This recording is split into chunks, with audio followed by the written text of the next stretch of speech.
ƙasa guda al'umma ɗai a harshe muka bambanta, kowa ya san alƙibla tai kamun dare ku ga mun huta. Ƙasar manya suka kera ta, ‘ya'yanta kuma suka bashe ta, ina ma mu tashi mu wanke ta, kar maƙiya su ga wallanta. San zuciya sa a tsakanin mu muna ta bakin gaba, tashi da rashin tausayi ne tushen dai ba mu gane ba.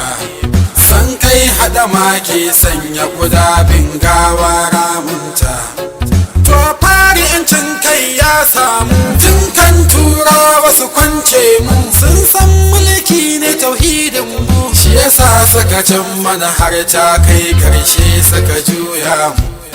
1960 suka daura mu, da demokuraɗiyya suka daure mu, suka sa ka'idan sa tsarin mu, suka kutsa kundin mulkin mu, karshe da kwaɗai suka rusa mu, sun yi amfani da rababbo a cikin wasu jagoran mu.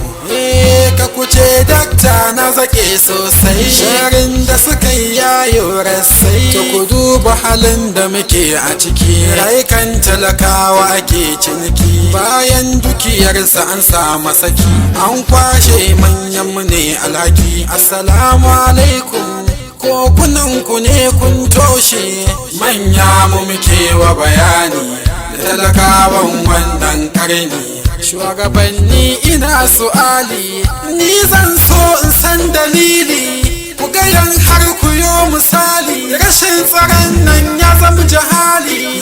Mataki muke so a ɗauka, dan yanzu kanmu muke karewa duka, harewa ta faɗa kan da musiba, kisa ke fada tausayi ba. A bi ka har gonan ka sannan a yanka, ko a tare ko hanya a diba, dalanci muke wanda babu riba. Talakawa ina da tsokaci, sakacinmu ne komai ya ɓaci.